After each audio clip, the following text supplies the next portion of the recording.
Buenas tardes, Liz. Buenas tardes. Vamos a compartir la pantalla.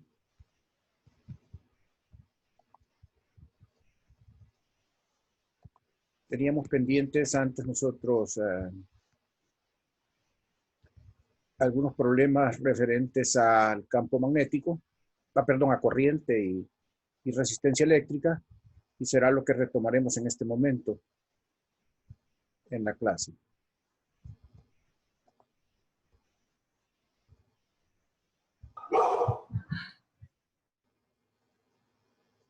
Entonces tenemos aquí un ejercicio que dice un alambre de 10.0 metros de longitud está formado por 50 metros de cobre seguidos de 5 metros de aluminio, ambos con un diámetro de 1.4 milímetros. Se aplica una diferencia de potencial de 85 milivolts a través del alambre completo. ¿Cuál es la resistencia final? Suma de los dos alambres. B, ¿cuál es la resistencia en el alambre? ¿Cuáles son los voltajes? ¿Cuál es la corriente en el alambre? ¿Cuáles son los voltajes a través de la parte de aluminio y a través de la parte del cobre? Entonces, calculamos la resistencia en el cobre, solamente colocando los datos que corresponden al cobre, resistividad, longitud y área correspondiente a cobre. Y encontramos que ese valor por el cobre es este que está acá, al sustituir los datos, ¿verdad? Esta es la resistividad del cobre, esta es la longitud del alambre de cobre y esta es el diámetro del cobre, el cual va al cuadrado. Y el resultado para la resistencia de la parte de cobre es 0.054567 ohmios. Al unir los dos alambres, resulta como que si fuera, bueno, el del aluminio igual. Sustituimos los datos del aluminio, el ρ, el L y el área, y lo colocamos acá. El 4, acuérdense que es de la fórmula del área del círculo, que es pi d cuadrado sobre 4. El 4 pasa al numerador. Entonces tenemos la expresión para la resistencia del segmento de aluminio, que es esta que está acá. Sustituyendo los datos, ρ del aluminio, longitud del aluminio, pi, y el diámetro del aluminio al cuadrado. Y resulta que este es el valor de la resistencia del aluminio. Cuando se colocan los dos, en todos los fenómenos de conducción, ya sea de calor o de electricidad o de conducción de un fluido, la conexión así, cuando se juntan dos elementos uno tras otro, se llama conexión en serie. Y entonces el resultado total, ¿verdad? Resulta ser la suma de los dos elementos, de la resistencia del cobre y la resistencia del aluminio, porque es equivalente a una conexión en serie. Y entonces el resultado total, al sumar los dos valores que obtuvimos anteriormente, es 0.14 ohmios. Entonces, la corriente total a través del alambre va a ser el voltaje total entre los dos extremos del alambre dividido entre la resistencia. El voltaje total nos lo dan como datos, que es 85 milivoltios, o sea, 85 por 10 a la menos 3 voltios, dividido entre la resistencia total, que es 0.14 ohmios, que es la que obtuvimos aquí al sumar. Y el resultado de eso va a ser 0.60 amperios. Esa sería la corriente que está fluyendo por los dos alambres, o sea, es la misma corriente por los dos, ¿verdad? Lógicamente están en serie. Ahora, quieren que calculemos individualmente el voltaje por cada uno de los alambres. O sea, me voy a los extremos del alambre de cobre y mido el voltaje. ¿Cómo lo hago? Con la ley de Ohm. Tomo la corriente y la multiplico por la resistencia en ese alambre de cobre nada más. Y obtengo, entonces, colocando aquí la corriente, que es la misma para los dos, y colocando aquí la resistencia, que es la misma para los dos, obtengo el valor del voltaje para ese alambre de cobre, que es 0.033 voltios. Luego tomo el voltaje del aluminio, tomando la corriente, que es la misma, porque la corriente no se dividió. No hay una división ahí, sino que la corriente sigue por el mismo alambre, que es la unión de los dos. entonces la corriente por la resistencia del aluminio. Y obtenemos 0.052 voltios.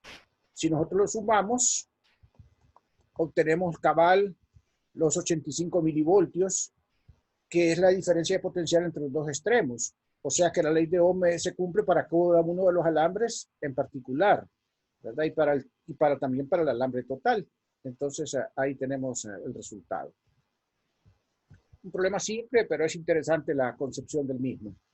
Voy a otra vez pausarme 30 segundos por si alguien quiere activar su micrófono y preguntar.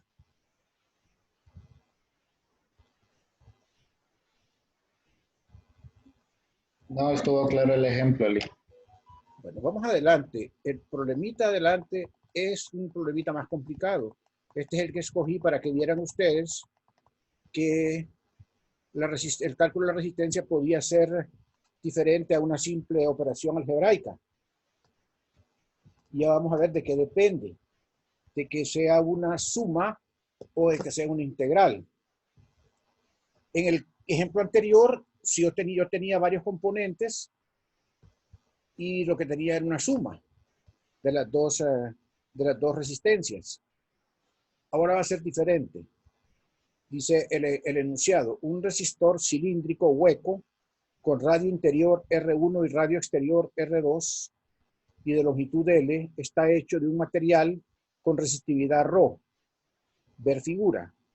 Muestra que la resistencia total está dada por R igual a ρ entre 2pi por L, donde L es la longitud del alambre, logaritmo natural de R2 entre R1. Para corriente que fluye hacia afuera. Sugerencia: divide el resistor en cascarones cilíndricos concéntricos e integre. Inciso B. Evalúe la resistencia para el caso de un resistor hecho de carbón con radio interior de 1.0 milímetros de radio exterior de 1.8 milímetros y longitud de 2.4 centímetros. Considere ρ igual a 15 por 10 a la menos 5 ohms por metro. C. ¿Cuál es la resistencia en el inciso B cuando la corriente fluye paralela al eje del cilindro? O sea, transversal a lo que está fluyendo en el inciso A y en el inciso B. Bien, este problema es muy interesante. Si ustedes lo analizan con calma, la corriente está fluyendo a través, o sea, radialmente y hacia afuera del cilindro, en el inciso A. Ahí nos dicen. Entonces, ¿qué es lo que ocurre? Si ustedes agarran la fórmula, ρr igual a ρl entre A, L es la longitud a lo largo de la dirección en que fluye la corriente. En este caso sería a lo largo de la dirección radial.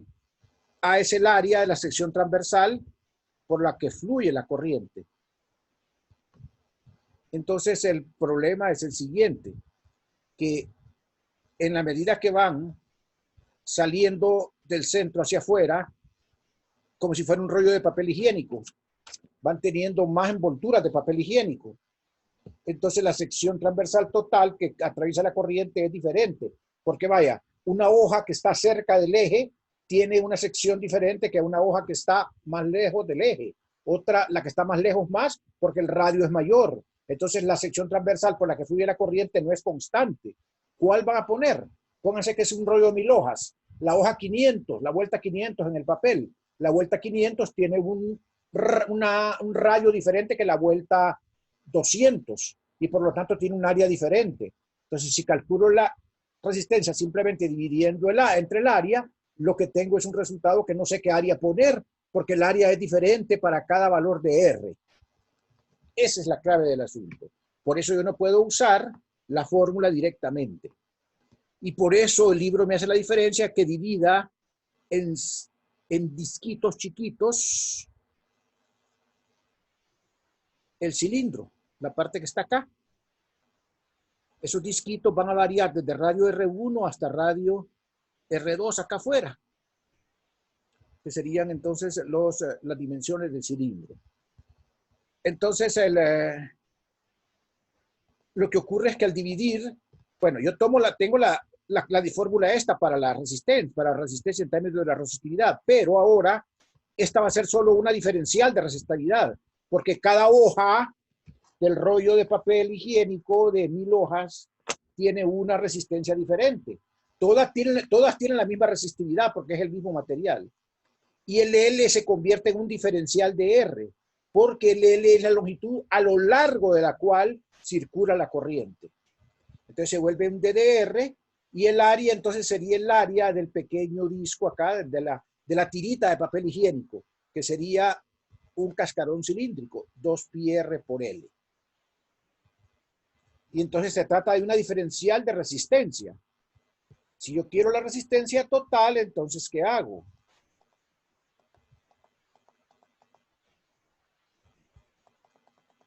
Integro ese elemento diferencial desde R1 hasta R2. Entonces sustituyo el valor del DDR y tengo acá ρ de R entre 2πrl, que es el área del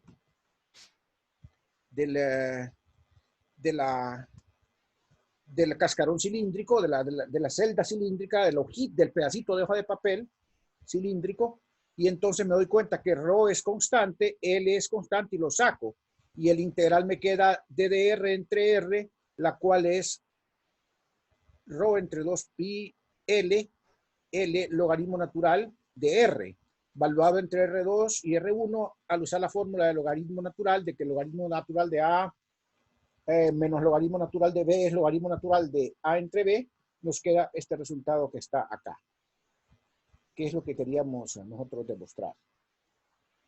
Quisiera detenerme 30 segundos para ver si hay algún interrogante. Es importante distinguir que por qué se integra, porque para cada DDR, para cada R, para cada longitud a lo largo de la cual fluye la corriente, el área es distinta. Entonces tengo que hacer para pedacitos chiquitos y luego sumar.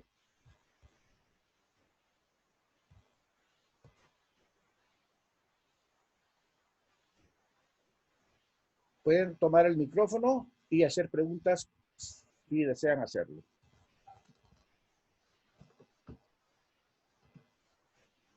Dale, todo claro. Muy bien. Vamos entonces a ver los de datos, simplemente sustituimos, ¿verdad? En los valores de L, que es la longitud del cilindro, 0.024 metros, pasando de centímetros a metros. La densidad, la resistividad del cobre, que es 1.5 por 10 a la menos 5, y R1 y R2, que es 1.8 milímetros, y R1, que es 1.0 milímetros. Miren que aquí no hay necesidad de pasar de milímetros a metros, porque se cancelan las unidades, ¿verdad? Al dividir. Entonces la razón es la misma en cualquier escala que la tengan. Y entonces el resultado de la resistencia total de ese dispositivo es 5.8 por 10 a la menos 4 ohms. Fíjense que es importante por dónde fluye la corriente. La corriente va fluyendo radialmente hacia afuera del cilindro. Ahora veamos el inciso C. Ahora la corriente va axial, va a lo largo del eje. Entonces, toda la corriente encuentra la misma área. En cada porción del tubo, la corriente pasa por la misma área. Entonces va en dirección axial. Entonces, para cada L, si yo tomo una porción de longitud dada del cilindro, un pedacito del cilindro a lo largo, un trozo del cilindro, para todos el área es la misma. Por lo tanto, no hay necesidad de utilizar una integral. Simplemente L es la longitud que estoy tomando. Si tomo 2 milímetros del cilindro, va a ser la resistencia de 2 milímetros. Si tomo todo el cilindro completo, va a ser la resistencia de todo el cilindro. Pero es la misma área. El área siempre va a ser el área del cascarón cilíndrico, que es pi R2 cuadrado menos R1 cuadrado, el área lateral, el área perpendicular, no es lateral, el área perpendicular, o sea, el área circular, porque es el área por donde va pasando la corriente, ahora que va en dirección axial. Entonces, directamente aquí si utilizamos la fórmula ρ L entre A y no hay necesidad de integrar. Este problema es muy bonito porque les muestra las situaciones en las cuales ustedes tienen que integrar y cuando no. Y es exactamente lo que les digo yo. Cuando el área no es la misma para cada elemento DDL o para cada L a lo largo del cual circula la corriente.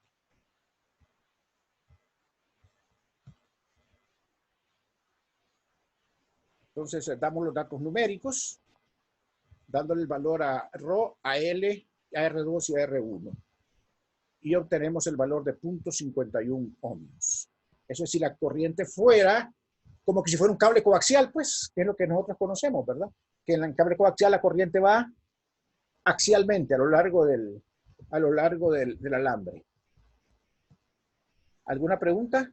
Me voy a pausar 30 segundos nuevamente por si quieren hacer alguna reflexión o alguna pregunta.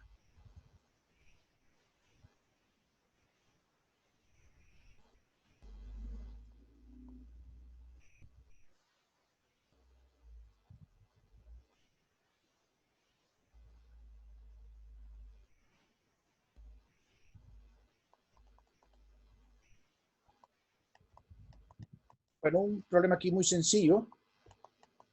Dice, usted compra una bombilla de 75 watts en Europa, donde la electricidad que se provee a las casas es de 240 voltios, ¿verdad? Si usa la bombilla de Estados Unidos a 120 voltios, suponga que la resistencia no cambia, ¿qué tan brillante será con respecto a la bombilla de 75 watts y 120 voltios?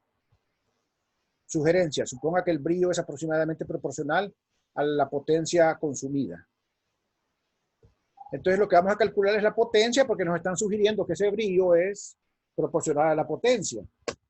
Entonces vamos a calcular la potencia con la relación B cuadrado entre R porque lo que conocemos es el voltaje y la resistencia. Entonces nosotros tenemos que la potencia P sub 0 es B sub 0 cuadrado entre la resistencia R0 cuadrado y la potencia final es B final al cuadrado entre RI cuadrado. Entonces, si nosotros creo que este está, permítame un segundo. No, aquí se me fue a ver, el voltaje, 200. Ah, no, está bien.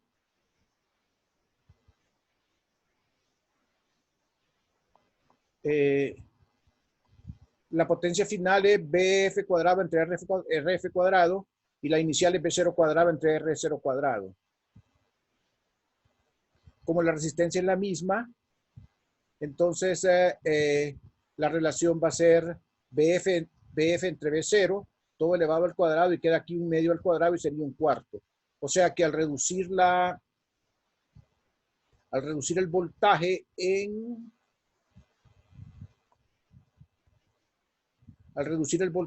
en la mitad, la potencia se disminuye en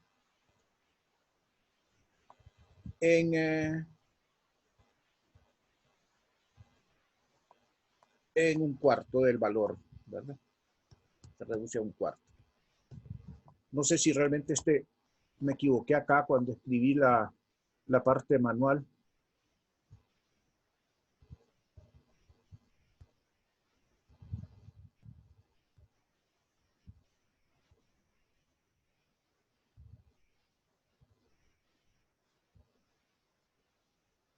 Sí, no, está bien, porque la resistencia no cambia, el voltaje se duplica en Europa y la resistencia es la misma, entonces preguntan cuánto va a variar la potencia.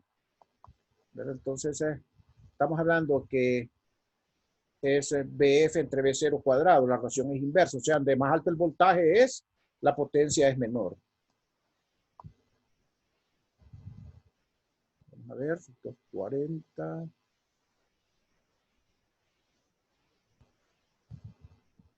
Sí, es correcto así. Okay, entonces el resultado es que se reduce a un cuarto. O sea, si nosotros reducimos el voltaje a la mitad, la potencia perdón, si nosotros reducimos el voltaje a la mitad, la potencia se va a disminuir en 1/4, porque va con el cuadrado. Bueno. Igual voy a revisar este problema nuevamente porque es un poco raro el procedimiento. Probablemente tomé la hoja de papel equivocada a la hora que escribí porque lo escribo a mano. Entonces, y al imprimir creo que imprimí al revés lo que debía. Lo voy a revisar. Mañana voy a ver entonces el 38, este mismo problema para ver cuál es la solución correcta. Entonces, tenía una aclaración, déjenme buscar aquí en mis materiales. Tenía una aclaración que hacer ayer.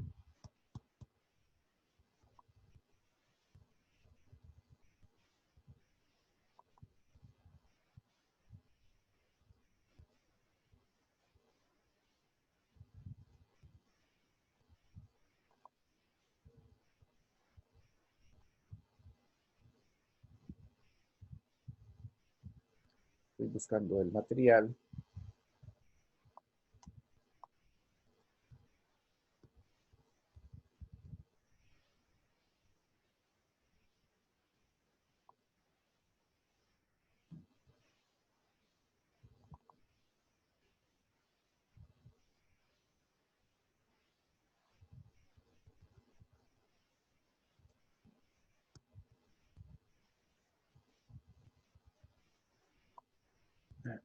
La aclaración está, ya le voy a explicar.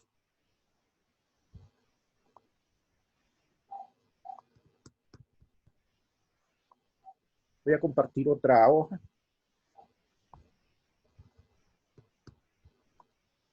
Ayer que estábamos viendo este problema, aquí me pareció raro que aparecía el número de Avogadro con una unidad de densidad. Lo revisé después y es que lo que ocurrió es que se me olvidó poner.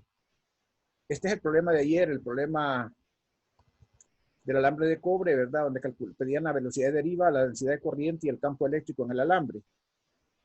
Entonces, ayer yo vi que el número de Avogadro aparecía con una densidad acá. Después me fijé de que no había puesto, yo tenía que poner aquí el número de Avogadro, la conductividad del material, la carga básica, el número pi y el diámetro al cuadrado. Entonces, si ustedes ven acá, este es el número de Avogadro, que es un número puro. No lleva unidades. Y faltó multiplicar por el 8.9 por 10 a la 3 kilogramos cúbicos, que es la densidad, perdón, la densidad másica del cobre. Entonces aquí miren, estos kilogramos por metro cúbico no son del número de Avogadro, sino que son del 8.9 por 10 a la 3 kilogramos sobre metro cúbico que lleva la densidad másica del cobre. Entonces he hecho esa aclaración. Bueno, ¿alguna acotación?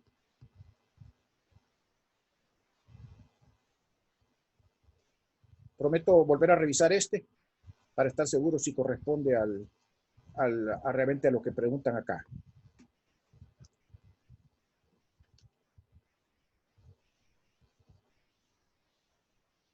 ¿Ok? Entonces, yo supongo que es el mismo, porque es el mismo foco que tiene la misma resistencia, o es lo que se está conectando a distintos voltajes, pero voy a revisar. Ok, ¿podemos dar por visto esta presentación de ahorita, esta parte?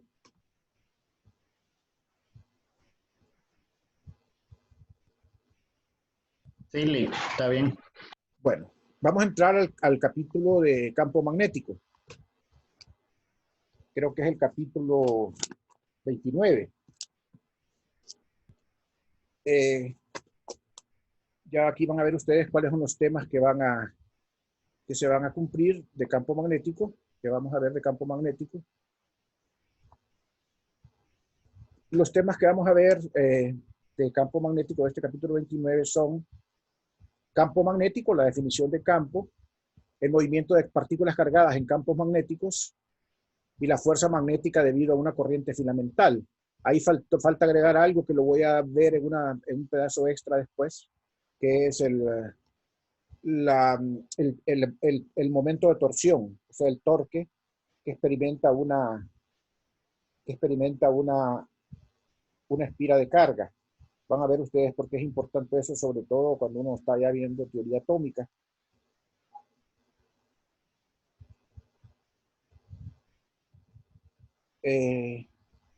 Entonces, estos serían los subtemas, agregándole aquí el tema de momento magnético, o sea, o torque magnético, momento de rotación.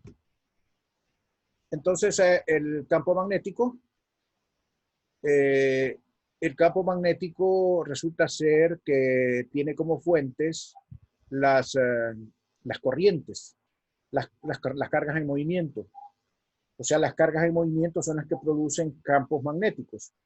También, también les voy a mencionar, aunque no vamos a entrar a ese detalle, hay fuentes de campos magnéticos que son lo que se llaman los imanes permanentes.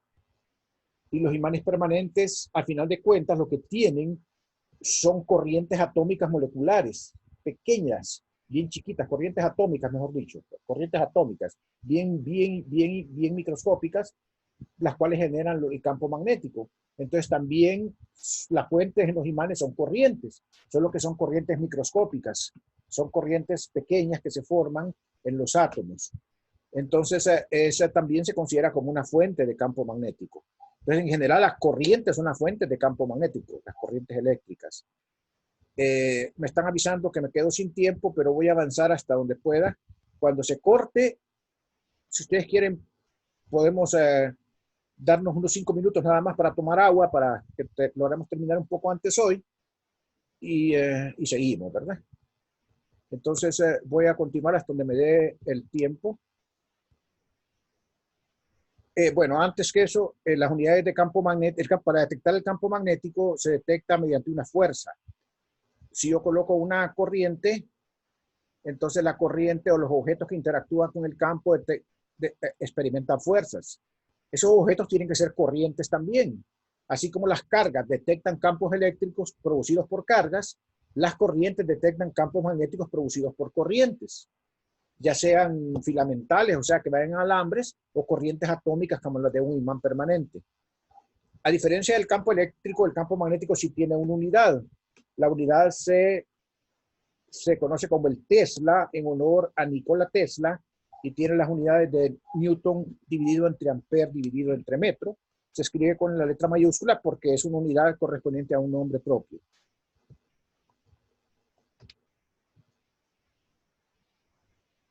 Entonces, lo que dije antes, ¿verdad? Que el campo magnético puede describirse viendo cuál es el efecto sobre una fuerza que se ejerce sobre una corriente. La corriente puede ser una corriente en un alambre o puede ser también una carga simple moviéndose con una velocidad v. Ya una carga con velocidad v es una corriente. Con que la carga tenga velocidad ya es una corriente. Entonces, también la forma más fácil de detectar un campo es poner una carga moviéndose con una velocidad v en el espacio y ver cuál es la fuerza que ésta experimenta. La magnitud de esa fuerza es proporcional al campo magnético, al valor de la carga y a la velocidad con que ésta se desplaza. La dirección de la partícula es paralela al campo magnético. Si la dirección de la partícula es paralela al campo magnético, la fuerza resultante es cero. O sea, si la velocidad con que se mueve la partícula va en la misma dirección del campo, la fuerza resultante es nula. O sea, tiene que haber un ángulo entre la velocidad y el campo magnético para que la fuerza no sea nula. La fuerza magnética es perpendicular tanto al campo magnético como al vector de velocidad v. Si ustedes imaginan al campo magnético y a la velocidad de la carga definiendo un plano, entonces la fuerza magnética va a ser perpendicular a ese plano que definen la velocidad y el campo magnético. Ya luego vamos a ver algunas figuras que nos ilustran mejor eso. La fuerza magnética es proporcional al seno del ángulo entre el campo magnético y el vector velocidad. Otro elemento importante. todo eso nos va diciendo cuál sería la expresión matemática que llevaría a describirnos la fuerza magnética sobre una carga en movimiento con velocidad v en presencia de un campo magnético.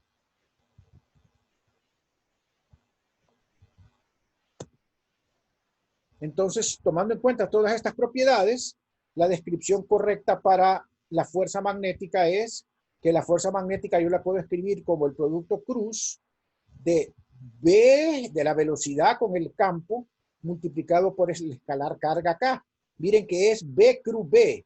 Entonces debe obedecer una rotación de un producto cruz. Entonces, ¿se acuerdan que en el producto cruz el resultado del producto era un vector que iba en una dirección perpendicular al plano que definían los vectores que lo formaban, en este caso la velocidad y el campo, y que era proporcional a la velocidad, proporcional al campo y al seno del ángulo entre los dos? Entonces, esta es la fórmula correcta y esta es la magnitud. Entonces, la dirección de la fuerza la va a dar el signo de la carga. Si la carga es positiva, la fuerza va a ser en el mismo sentido que el producto V cruz V. Pero si la fuerza es si la carga es negativa, la fuerza va a ser en sentido contrario al producto V cruz V. O sea, la carga da el sentido nada más de la fuerza. O sea, para un electrón va a ser en un sentido y para un protón va a ser en el sentido opuesto a la fuerza magnética. Y su magnitud siempre va a ser esta, porque ya sea protón o electrón el que se mueve, la fuerza es magnitud de la carga en magnitud, la magnitud de la carga, la magnitud de la velocidad, la magnitud del campo por el seno del ángulo. Voy a parar acá para que nos tomemos 5 minutos para tomar un poco de agua y regresemos porque tal vez así terminamos un poco antes para poder seguir nuestras labores diarias. Entonces, ¿les parece? En 5 minutos nos vemos, ¿ok? Estén por ahí cerquita. Está bien, Nick, gracias. Perfecto.